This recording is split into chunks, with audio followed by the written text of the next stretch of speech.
1995, 6 of the top 10 highest-grossing films were original movies. Toy Story, Apollo 13, Pocahontas, Jumanji, Casper, Seven. Stories nobody had seen before. In 2024, 9 of the top 10 were sequel franchises. Inside Out 2, Deadpool and Wolverine, Despicable Me 4, Moana 2, Dune Part 2, Godzilla x Kong, Kung Fu Panda 4, Venom: The Last Dance, and Beetlejuice. And here's what really matters. In November 2024, all of the year's top 10 movies were sequels. Every single one. That's the first time that's happened in the last 50 years. This isn't a trend anymore. This is the permanent state of Hollywood, and most people don't even realize what we lost. I need to show you what actually happened to the film industry, because the story everyone tells about franchise dominance is wrong. People think audiences just prefer sequels, that we're lazy and want comfort food instead of challenging stories. That's not what the data shows. What happened was an economic restructuring so fundamental that it permanently changed what kinds of movies can even get made. In 2019, before COVID, theatrical releases accounted for about 20% of total entertainment industry revenue. That's $10.7 billion. Streaming was already 80% at $45 billion. The pandemic didn't create an imbalance. It accelerated it into something irreversible. By 2020, theatrical box office collapsed 80% to just $2.2 billion. By 2024, it recovered to $8.6 billion, but that's still 23% below pre-pandemic levels. Meanwhile, streaming exploded to $99 billion, which is now 92% of the entertainment market. That disparity created a brutal economic reality. Either make a film expensive enough to justify theatrical distribution, which typically means budgets of $100 million or more, or release it directly to streaming. The mid-budget theatrical film, the $30 to $60 million production that used to be Hollywood's backbone, that supported character-driven narratives and directorial voices, has essentially vanished from theaters. Those films now go to streaming services, which view them as tools for subscriber retention, not as individual products or artistic statements. Theatrical runs for streaming films now serve purposes other than box office revenue. Apple, Amazon, and Netflix stage theatrical releases primarily to generate algorithmic signal data that trains their recommendation systems. A theatrical release functions as a data-rich teaser for the streaming release, driving critics' coverage, social media virality, TikTok edits, and award season conversations. All of that tells the algorithm which content to promote and to whom. This fundamentally changed how studios evaluate projects. According to research by David Bowbry, a former executive at Warner Brothers, DreamWorks, Paramount, and Sony, only 10% of the 505 films released or planned by the 9 major studios and streaming platforms between 2022 and 2026 originated from internal script development. Only 10%. The remaining 90% breaks down like this. 31% were acquired due to existing talent relationships or competitive situations. 27% were IP adaptations. 24% were financed by outside entities, and 9% came from studio-owned specialty divisions. The logic is simple. Franchises and IP carry pre-built audience awareness, reducing the marketing burden and perceived risk. More importantly, franchises come with what the industry calls franchise unity, which is the ability to generate recurring revenue across sequels, merchandise, theme park attractions, and streaming content. Studios now operate more like venture capital firms, optimizing return on investment, than media companies cultivating artistic expression. A greenlit film must fit quantifiable risk parameters, proven IP with established fan bases, international appeal mandatory for $100+ million budgets, and adaptability across multiple platforms and formats. The nobody knows anything principle that once governed Hollywood development, acknowledging fundamental unpredictability in creative projects, has been replaced by algorithmic optimization and historical data modeling.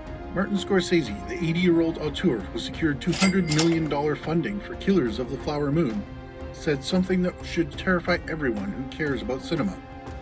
Studios are not interested any longer in supporting individual voices that express their personal feelings or their personal thoughts and personal ideas and feelings on a big budget. He emphasized the stakes. The danger there is what it's doing to our culture, because there are going to be generations now that think movies are only those. That's what movies are. When's the last time you saw an original $100 million movie in theaters that wasn't from Christopher Nolan or a handful of other protected directors? Drop a comment and let me know, because I think the answer is going to shock you when you actually try to remember. Streaming measures success through subscriber acquisition and retention. For Netflix, Disney Plus, and Amazon Prime Video, the primary question isn't will the film make money, but rather, will this content prevent subscribers from canceling their subscriptions this month? This shift from product success to subscriber lifecycle management fundamentally reorients content strategy. A comfort film or recognizable franchise generates predictable viewing behavior. Existing fan bases drive day one engagement. Sequels come with built-in audiences who are statistically more likely to watch a film they've already invested in. Algorithmic systems can more easily predict which subscribers will engage with a known quantity versus an unknown original work.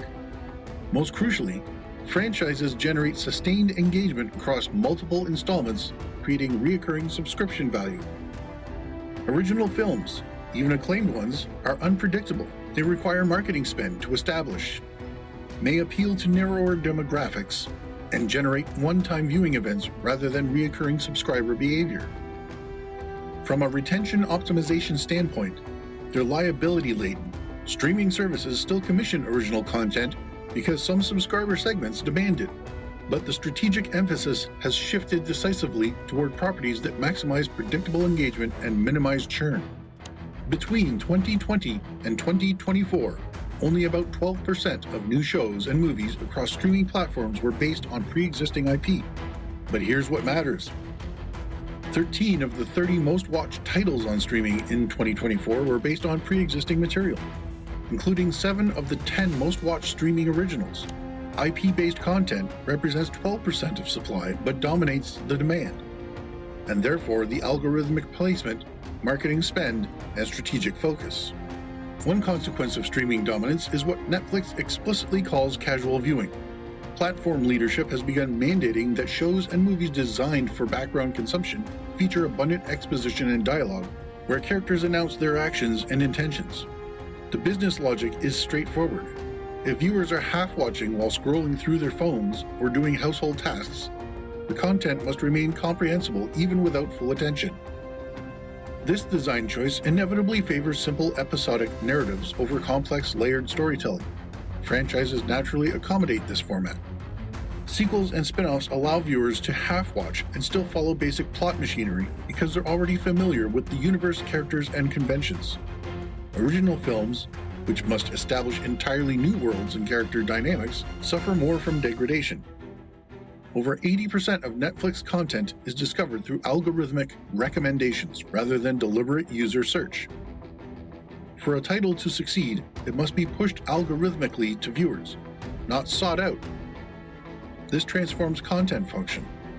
Films are no longer standalone artistic or entertainment products, but rather inventory designed to optimize algorithmic surfacing and retention metrics. The COVID-19 pandemic fundamentally altered audience behavior in ways that proved remarkably durable. During the pandemic's early phase, theatrical exhibition collapsed from $10.7 billion in 2019 to approximately $2.2 billion in 2020, an 80% decline.